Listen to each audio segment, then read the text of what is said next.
Welcome everybody to Trinity Talks, the road less travelled. My name is Dorothy Meyer-Holtkamp and I'm the series producer with Neo FM. I'd like to welcome our audience here in Trinity Longroom Hub and also our audience on Neo FM. Over the course of these conversations, we'll meet current and past students from Trinity College Dublin who have taken the road less travelled to education. Men and women from all walks of life who have overcome social, prejudicial and even geographical barriers, all for the opportunity to further their education. At the end of the conversation, there'll be an opportunity to ask questions or make a comment. For our audience joining us on Facebook, we'd be delighted to hear any comments or questions you may have, so please write them into the chat, and we'll bring them in at the end of the conversation. For our audience here in the Longroom Hub, we ask you to raise your hand and wait until the microphone is in front of you before asking your question. This episode will broadcast on Neo FM on Wednesday the 8th at 4:30 p.m. with a podcast available after. Today, we are delighted to be joined by Patricia McCarthy, who is going to speak about her journey as a person with physical and visual impairments, navigating a challenging education system in the 1970s and 80s to become a research fellow with the School of Education, Trinity College Dublin, and a champion of inclusivity and access for third level education. Patricia will be in conversation with Ciaran O'Neill, Professor in 19th-Century History and Deputy Director of the Trinity Longroom Hub, who has served as the Community Liaison Officer for Trinity, encouraging inclusive access to the college community from the immediate local areas. One other thing I wanted to add, inclusion is everyone's business. We all have a role to play. That's all from me. Thank you very much for being here. And I'll now pass over to you, Ciaran. Thank you very much. So Patricia, it's really lovely to have this chat with you. I know you as, I suppose, a colleague here in Trinity, somebody who works in the School of Education as an Associate Research Fellow and a scholar. But you're a scholar and an activist, and when I think of you and your work, I suppose I think about how your life and your scholarship intersect and they dovetail. Maybe more than most researchers even, in a way, your own educational journey and where you are now, dictated by your life pattern. So I'm going to ask you a couple of questions about your early life and your pathway through education, along with this. The first thing I wanted to begin with was with words, and just how important words are in the space of your scholarship and in the space of your life. And I'm thinking about words like impairment and inclusion and disability. And I know you have strong feelings about those words, and also you take a position on them. And I'd love to hear you talk a little bit about that at the beginning. Thank you, Ciaran, and I'm delighted to be here today. And yes, words are, and language is very important. And I suppose, you mentioned a couple of words there, impairment, inclusion, disability, and I suppose to begin with, I identify as a disabled person. And lots of people say, why to that? And I suppose it is that I come from a social model perspective where it sees that the barriers that people like me experience come from society and attitudinal barriers, rather than my impairment, which is that I have a physical impairment and I am vision impaired.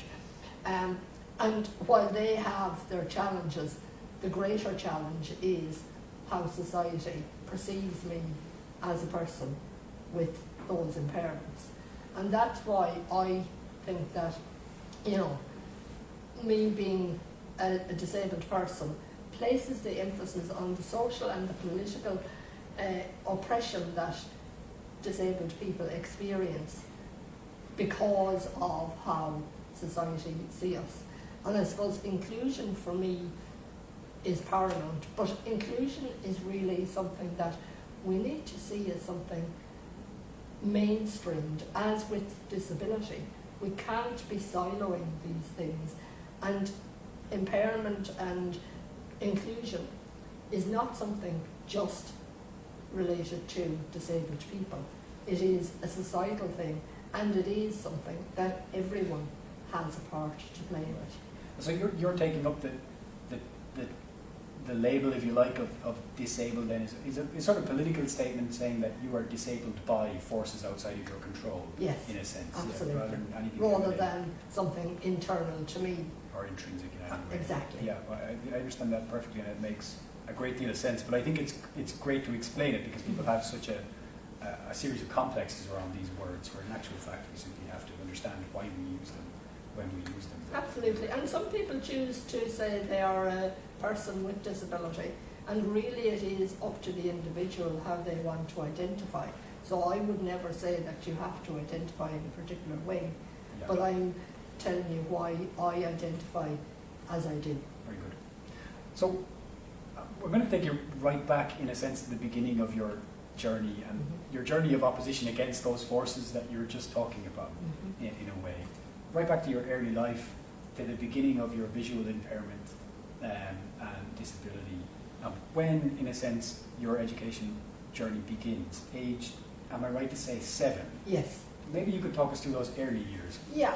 Well, I suppose to begin with, at about the age of 2, I developed rheumatoid arthritis, idiopathic arthritis, and for a lot of people they think arthritis and they just think it relates to the bones and things like that. However, the type of arthritis I have can affect any organ of my body, and unfortunately, or fortunately, depends on how you view it, it had a significant impact on my eyesight. And from about the age of 4 I started losing my sight, and you know, my mother, who was very much the strong advocate in the family for me, you know, took me to doctors and things like that, and the doctor advised her to send me to Dublin to the School for the Blind. There was only one for girls in the Republic of Ireland at the time, and that was located in Dublin. So at the age of 7 I left my home and family in Cork and travelled over 250 kilometres and boarded in Dublin in the school, and you know, for a long part of that life went home 3 times a year. So it was very much institutionalised, segregationist in nature.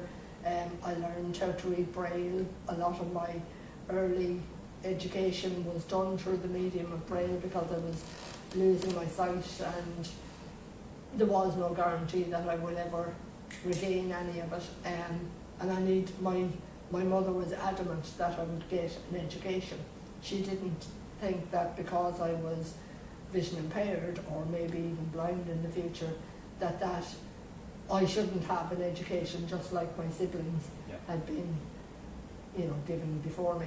So she really fought and, as you say, advocated for your right to that, and in a sense that's what dictated those early years. I wonder, I mean, this is the St. Mary's School for Visually Impaired Girls, and that's in Merrion. Yeah. Did I read somewhere that just closed down in the early 2000s? Yes, absolutely. Yeah. And it was only for girls, there were no boys? No boys. Boys attended there until they made their first Holy Communion, and then they went to a school in Drumcondra. St. Joseph's. St. Joseph's. Right. And Joseph it was Mary. very much, you know, separate and very much special education. I suppose for me, in relation to where I went, I was amongst the first cohort of students to sit state examinations, and how that happened was that parents, including my own mother, advocated on our behalf to ensure that we had the opportunity to sit intercert at the time and the leaving cert.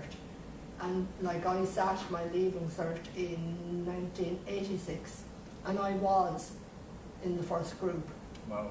And it must have been, I mean, it couldn't have been the case that that system was perfectly set up either in 1986. I mean, presumably it was an ad hoc arrangement. Absolutely, and like even then, like there was no expectations that we would, like I remember a couple of us doing a number of honours subjects, and it was, oh, you're blind or you're vision impaired, you know, why would you even consider it?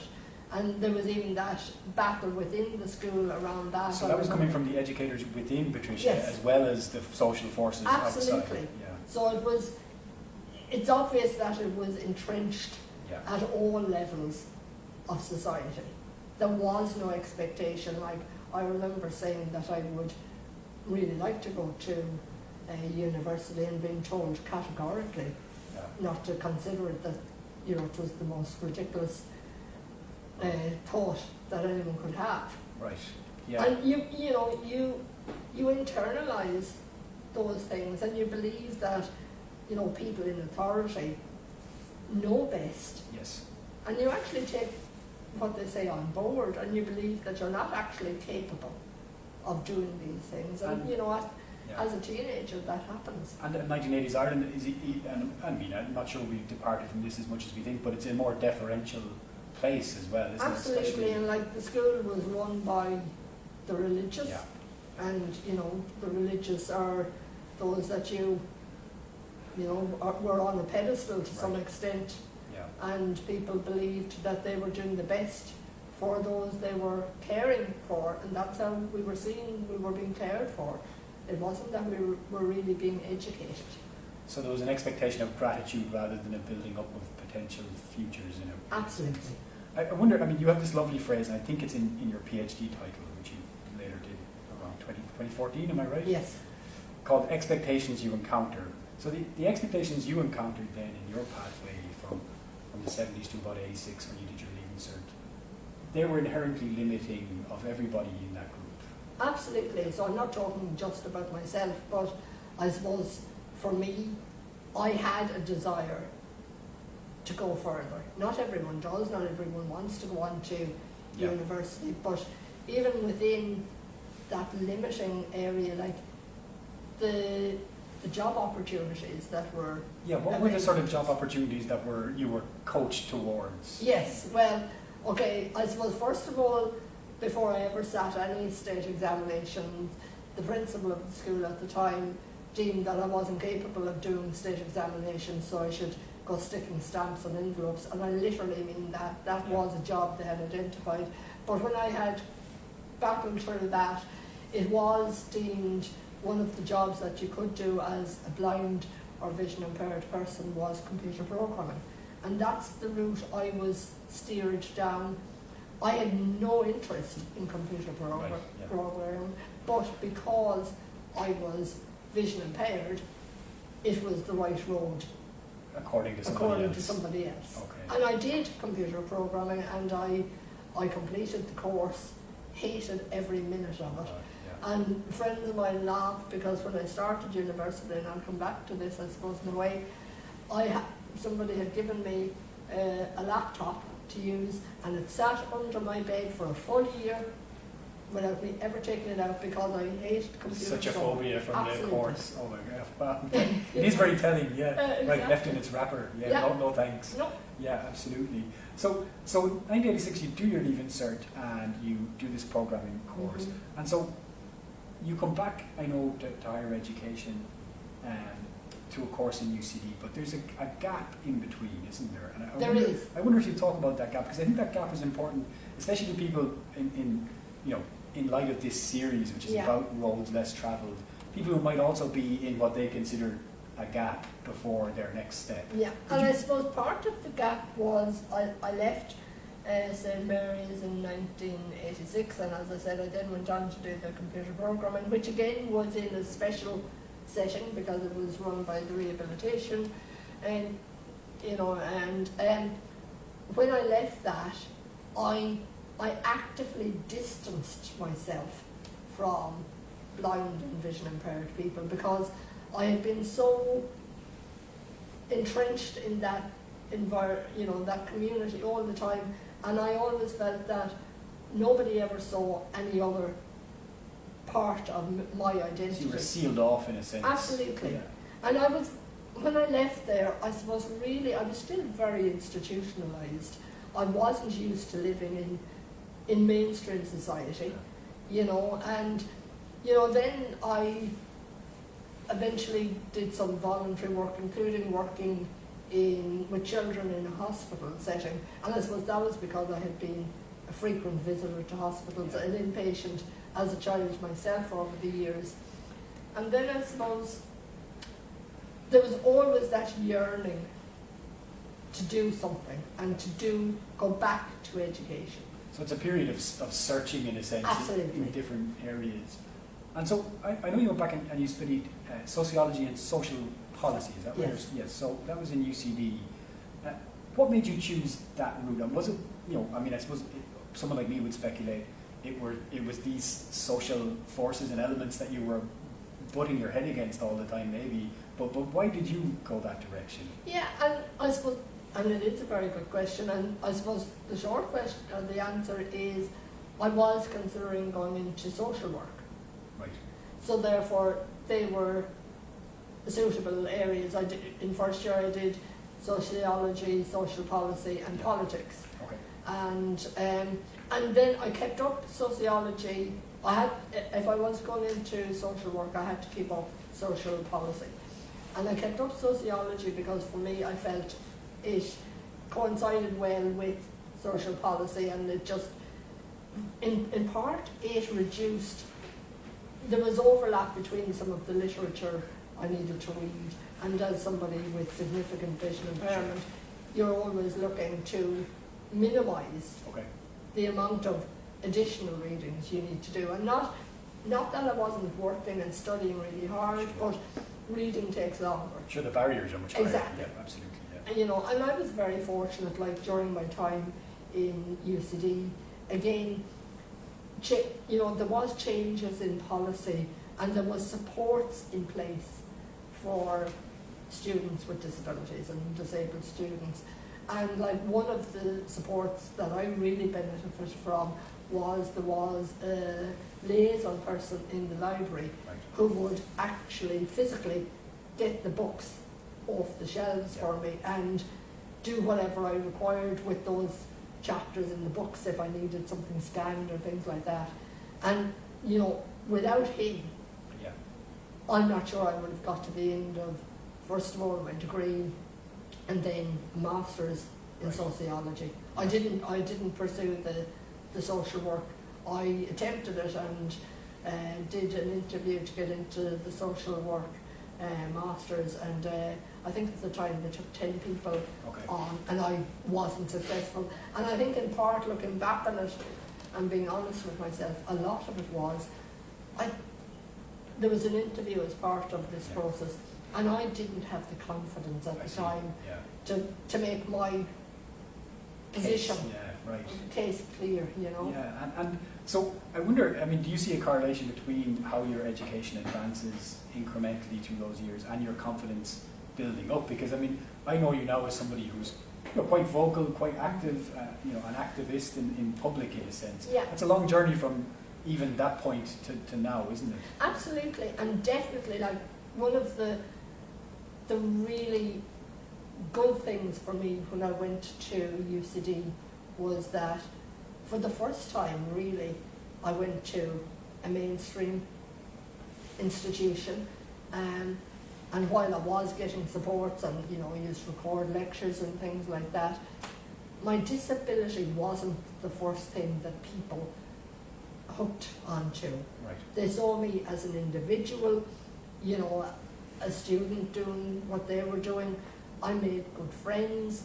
I had, good conversations that didn't always revolve around me being blind or vision impaired. And that gave me confidence that actually others didn't always just see that. And while my past experience had been very negative, I have to say, since I went to higher education, it has been very positive in the main.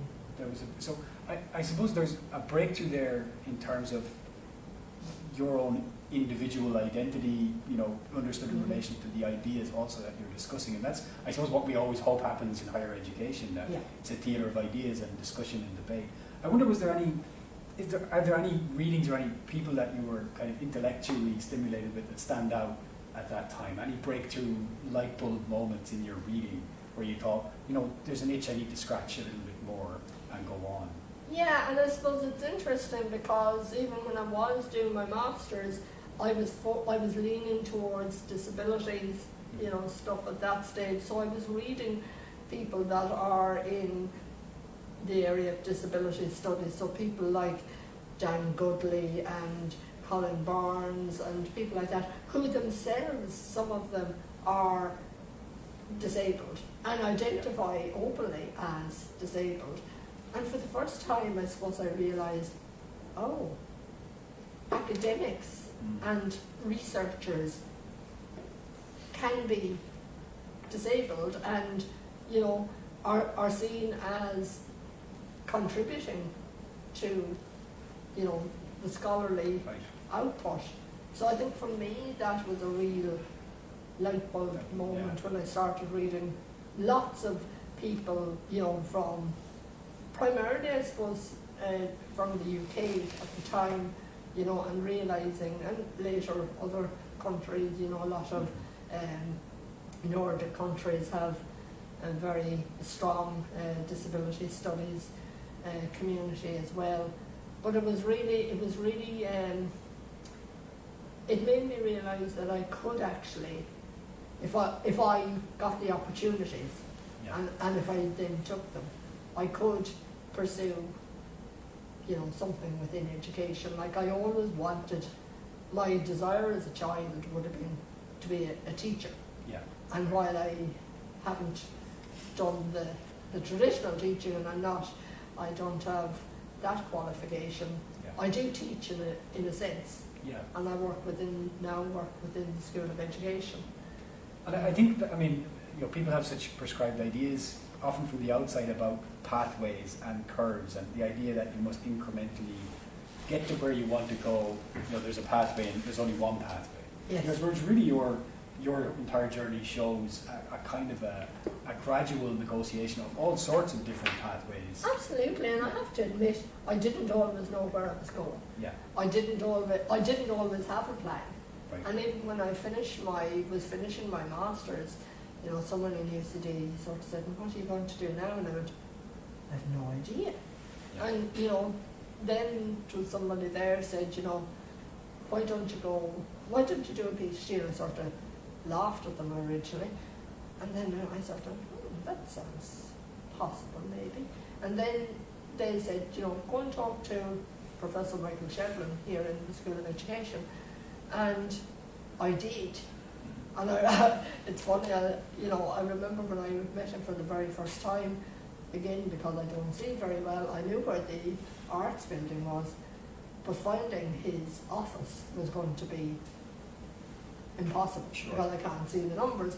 And the type of person he is, when I spoke to him on the phone, he said, "Well, that's fine, I'll come down and meet you at the tree at Nassau Street." And I went, "Great," because I knew how to get to the tree at Nassau Street entrance. And he did, and he walked me up, and that was the start of a really positive professional relationship. You know, he believed I could achieve and that I could do my PhD, and we had many obstacles during the years, health and, you know, all those life things that come in the way, but his belief in me never appeared to waver, which I really appreciated, because, you know, at times I still lacked confidence even then. You know, I was always waiting for someone to come and tap me on the shoulder and say, "Sorry, you shouldn't be here." The imposter syndrome. Exactly. Yeah, absolutely. Yeah. You know. It seems because one way of reading your story, Patricia, is that, you know, higher education provided you with transforming relationships with individuals who believed in you, and that built up your confidence. Yeah. But I also think that's only one side of the story, and that you entered higher education at a time of transition in how we help people who come from all sorts of diverse backgrounds, whether it's people that have impairments or disabilities, or people who come from socioeconomically alternative backgrounds. So I wonder what barriers, just to be more precise, that you came up against during that time, and if you'd like to talk about it a little bit as well. Well, I suppose, okay, the further you go in education, the more you have to read. Yeah. So that's the first barrier for me as somebody with significant vision impairment, because it's getting access to that written material in a format that I can read, because I now cannot read with my eye any longer, so I have to get it in an alternative format. Now, I was also very fortunate at the time that, you know, technology was changing and there was greater access to things, but, you know, getting easy access to material in an alternative format isn't as easy as people think, because a lot of people think, oh, it's available electronically. And that There- solves everything, right? It solves everything. And it doesn't, because a lot of stuff comes in, we'll say, PDFs that are not necessarily accessible. Yeah. Because they're seen as an image, and my screen reader tells me there's nothing on the screen. Right, but there's actually 30 pages that you want to read. Exactly. Yeah, yeah. So it's still, and they're the frustrating things, because you're always trying to find a workaround for Yeah. those. Yeah. And I was very fortunate that the supports, and when I came here, again, I had somebody who to help me with getting the written material into a format, predominantly Word format, where my computer would just read it to me.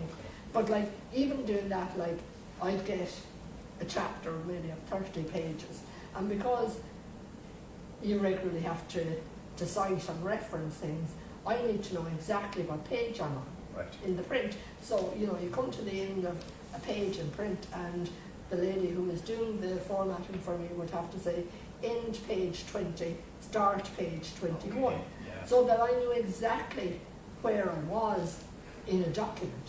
Yeah.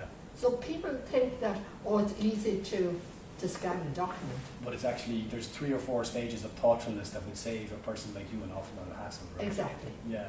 So I suppose you're constantly up against educating on an individual level the people that you're in contact with. I mean, with Michael Shevin, you needed to do less of it, but if you were moving across the system in Trinity or any other university, Absolutely. you do it every time, don't you? You know, and like, you know, okay, now I have a guide dog, and, you know, people see the dog, they love the dog, Mm-hmm. they talk to the dog far quicker than me, but that's fine. But, you know, for a number of years I was using a white cane, and yet people didn't seem to recognise that. I didn't recognise them, I didn't see them. You know, so people would walk by me on the corridor, people that from within even Mm-hmm. my own school at times, and not say hello. And okay, they would probably say, well, she's not saying hello, but Sure. I have a good excuse. Yes, right. You know? Sure, yeah. So it's not on and, you. and, Yeah. and that's just a small example. So like, you're constantly having to make people aware. If I was attending seminars or something like that and PowerPoints were being used, I was constantly having to request, can I have it in advance so that I can have it on the Yeah. device, so that I can see it or listen to it, you know, and when you're going through it, you know, rather than people standing there saying, I'll just give you a minute to read that now for yourselves. And when I hear Yeah, that, I yeah. really do want to Yeah, get annoyed, because, you know, they know that I'm sitting in the audience, yeah. and yet they've completely forgotten. And I suppose that comes back to disability can be, and I'm not even talking about invisible disabilities, but disability generally can be sidelined. It doesn't get the prominence it needs and deserves within the equality and diversity agenda. Right. It's still, It's lesser than within that Exactly. agenda, yeah. And so you have to fight constantly to keep it sort of on the agenda in a way. absolutely, you know, and I suppose I've been very fortunate. I have some very good colleagues, and one of them being Vivian Rath, who works in the School of Education as well, and recently completed his PhD, and is a huge advocate for disabled people. And back in 2019, he established the Forum for Staff, for disabled staff and postgraduates here in Trinity. And we have done a lot of work in the last 2 years, you know, promoting and advocating for disability rights within the college and within wider society. And we've done a number of seminars and things like that. Most recently, we did one in August of this year, looking at ableism in academia. Right. And we're going to launch a report around that on the 3rd of December next week, which is International Day for Persons with Okay. Disabilities. And I suppose some of the things that we've achieved since Vivian established that group and I co-convened it with him, you know, it has been at a system-wide level within the college, and, you know, I suppose within the disability service, there is now a 4th level advisor, so somebody who focuses a lot on those doing their postgrad, because they were, while there's a lot of students with disabilities at undergrad level, it tapers off significantly when it comes to postgrad. But I think one of the most important things that I feel we've achieved is that we were invited to speak to the Equality Committee, and Vivian and myself, and following that presentation, the decision was taken to establish a working group under the auspices of the Equality Committee, or the Equality, here in Trinity, for disabled staff. And really, it has been established and it has been set up. I suppose now we have to ensure that it actually has teeth, and I suppose how it can have impact is that disabled people need to be at those decision-making tables. Right. And not just in a tokenistic way. Yeah, not an afterthought, which Exactly. I think they so often are. Absolutely. Oh, right, yeah, we didn't think about that. Exactly. And it's not just, we'll bring them on and they'll feel their voice is being heard. That's not good enough anymore. We need to make sure that actually, it's authentic. Yeah. And this comes back to the inclusion thing again, and it being everyone's business. It being everybody's business and not just the people who are excluded. Exactly. So there's two sort of interrelated things here that are interesting. One is that sort of emotional journey through education that you made from the gap years where you felt, I don't want to be identified or labelled as part of this group, to now where you're really a very strong voice and a very strong presence under those same labels you once, I suppose, shied away from. That's quite a big journey to make, isn't it? And I mean, I suppose it'd be too much to say you can put your finger in the map of your life and say where that switch happened. But is there a time, was it the PhD, is it your career after your PhD where you publish into that space and now feel you have the expertise along with the identity to really produce a powerful voice in society? When is the moment, do you think, that the switch flips? That's an interesting question, and I suppose I find it ironic that I have gone right across the spectrum, because I was very much, no, I don't want to have anything to do with disability, and now I'm very much involved in it. And I suppose a couple of things happened. Over the years, as I said earlier, my mother was a huge advocate. Yeah. And my mother died in 1992, and following her death, I suppose that gave me, I needed to prove that she was right in some ways, so that was probably why I went back to education. But, since when I started doing my PhD then and things like that, I felt, she was always advocating for me, and by extension others with disabilities. And she didn't have an education. Yeah. She left school at age 14. And I have now found myself in a very privileged position where I have a very high level of education, and by extension people, and I very seldom use my title. Occasionally I do, because people just, if I don't, they think, oh, she's just blind Patricia again. But I definitely think having my PhD and getting the opportunities here within Trinity to contribute to a variety of programs, different modules, lecturing to future teachers and things like that, I suddenly realised actually I have a role, and I can't expect somebody else to be always doing it on my behalf. So I need to step up to the mark and do it. And do it for those that are not as fortunate as me and do not have the voice to get the point across. And I suppose the other side of teaching is that you get to animate those who haven't thought about it yet or haven't had reason to think about it yet.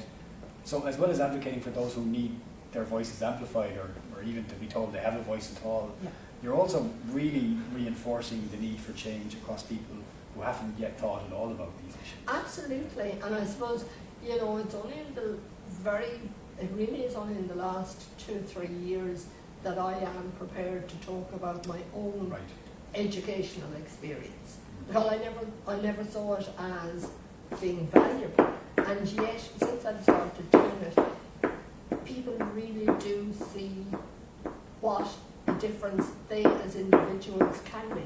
Yeah. It comes back again to attitude, and how and we all have a part to play, and we all have a role to play in enabling others to achieve to their potential. Yeah, and that's really what education can do. It's funny, I'm listening to Gaston tapping his tail here for those who are listening on your FM. I wonder, he's just so delighted by your last message, I think.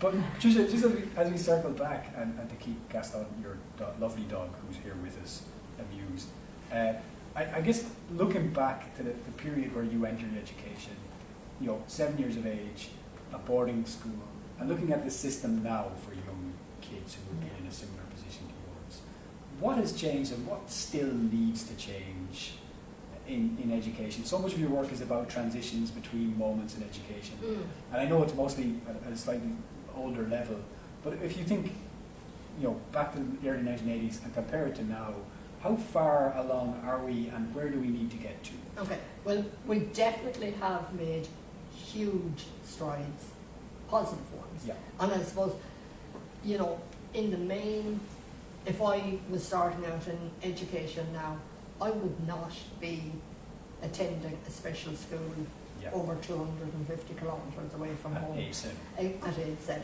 or at age anything. And by association, I would not be made to feel as different as I was made to feel, because I was excluded. I grew away from my family, not intentionally, but when you're 7 years when you of age, just don't see them, right? Exactly. Yeah, of course, naturally. My brothers were older than me, and they continued with life, and I just popped in and out occasionally. So I definitely think, and I suppose a lot has changed within the education system. Teachers are now, an integral part of their training is around special educational needs and how to support children with additional needs, which would never have been the case for those who were training as teachers in the 1970s and 80s. It just wasn't even it wasn't. No. Yeah. No, because we were different, and we were always going to be educated separately. And you were a problem that was dealt with Exactly. and contained. Exactly, and managed. Yeah. And put into this safe space. So I suppose that's one of the things that has changed. A lot still needs to change, and primarily, again, it comes back to societal and attitudinal barriers and how we perceive disability. And we really do need to see this as an equality and diversity part of it, and mainstream it, that it's not something that's, we need to tag it on.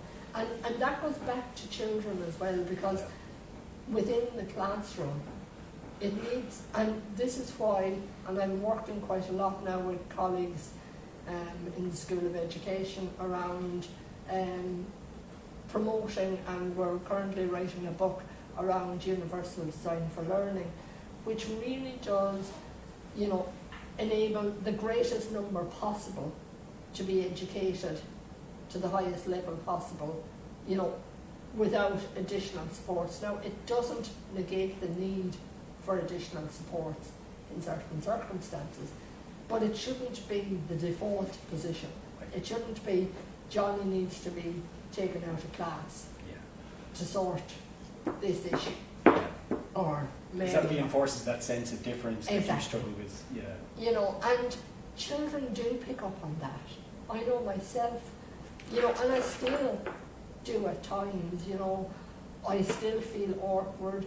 I'll still say something or do something, and I think, I'm really after just making it all the more apparent that I'm disabled. And, And you don't want that. You want children to feel valued.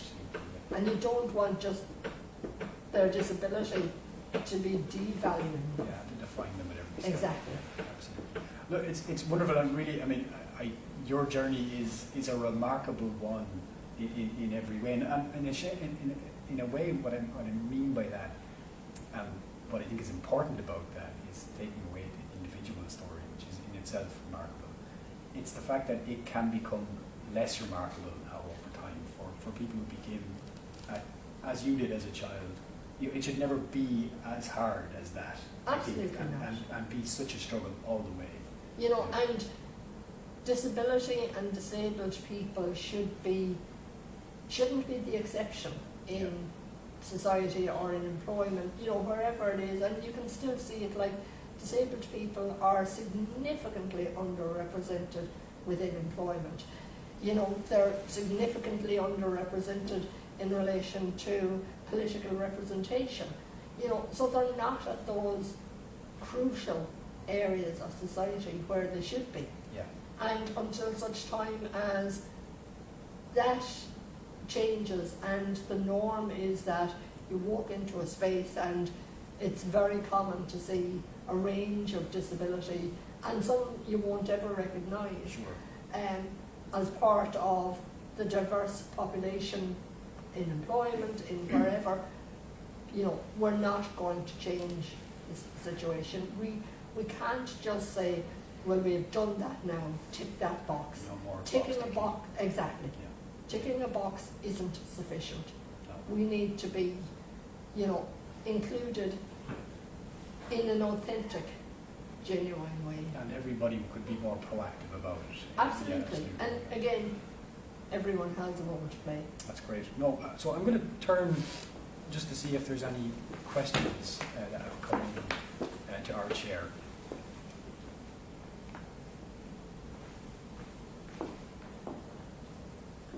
Hi Patricia, really great to hear you speak and speak so passionately about inclusivity and your own personal journey.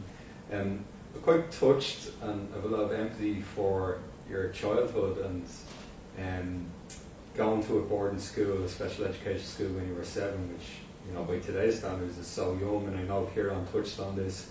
And you mentioned that your mother was very much an advocate for your education, and it also seems to me that it was a sacrifice that she made as well to send you so far away from home, which must have been very hard for her to do. But my question is, do you think your experience of being away from home so young has shaped the person that you have become, in terms of your determination and your independence of spirit? Absolutely, is the very short answer. In many ways, I became very independent at a very young age, and even to the point where, and my mother even had ensured this before I went to school. I wear a leg brace, and I took various medications, including eye drops, and before I ever came to Dublin, she ensured that I knew exactly how to put on and off my own leg brace, knew how to put in my own eye drops and things like that, knew when they should be taken. And then when I moved to Dublin, very quickly I took on complete control. And I suppose looking back, at the time, I didn't think it was unusual to be that independent. And yet I look at, as I, see children grow up, and I think, God, my life was so different. And definitely, I was always very stubborn. I was told that as a very young child, and I think that has now sort of turned into my determination. So maybe determination probably sounds better than stubbornness, but I don't like, definitely being told no encourages me to go in the opposite direction and make sure that actually I'm proving whoever has said no wrong. And I think I'll always probably do that. And I think it's good for me now, and I use it as a positive now. I suppose I've controlled it a little bit more. Sure. I Thank think you. stubborn could be a word we could reclaim, right? I mean, alongside, I mean, I've two girls, and I've always noticed people use terms like bossy, you know, and stubborn as negatives, when actually you need to be stubborn in this life. Absolutely. Yeah, absolutely, and assertive. Yeah. Another question here, I think. Yeah, I actually have a similar question, but taking you back to, I suppose, 7-year-old going to boarding school, and I wondered how much you kind of drew support from your peers, your classmates at the time, how much you supported each other, or did that give you a sense of, I suppose, strength? Oh, well, they were my family, really. You know, we were so close and tight. We were very much, we supported each other. When one of us got into trouble, we all got into trouble because nobody would admit who did what wrong. It was like, in many ways, it was just like having a big family, you know. And like when I went to school first, there was 3 groups sort of in the residential side of things. So there was the babies, juniors and seniors, and I went into the babies for a year. And like there was 26 of us in there. Oh, the nun who was in charge was wonderful because she had great understanding of children needing to get into mischief and all of those things. But like we really did support each other. And I suppose it's unfortunate that then, you know, over the years I felt that actually I needed to distance myself from a lot of those. Now I do have 1 or 2, and particularly one person that I'm thinking of who is very close to me. Moore is her name, and you know, we've remained really good friends throughout the whole time. And you know, I don't have a sister, and she probably is the equivalent of a sister in my life. Okay, that's great. I don't know if we have any more questions come in, or We have a comment on Okay, Facebook. great. So this is from Mary Sharp, and she says, I think that Gaston deserves a treat. Yeah, no doubt. Certainly. On the way home on the bus. Yeah, I mean, Patricia mentioned just before we sat down that she'd taken him for a very long walk to make sure that he was well worn out and on good behaviour for our chat, which I have to say has been an absolute joy and a pleasure to have had you talking about this particular journey of yours, and it is your particular journey, and I'm so happy to hear that you are now confident enough to make your voice heard, and more importantly, I suppose, to speak on behalf of all others who need their voices heard. So thank you so much for talking us through your road less traveled. Thank you very much.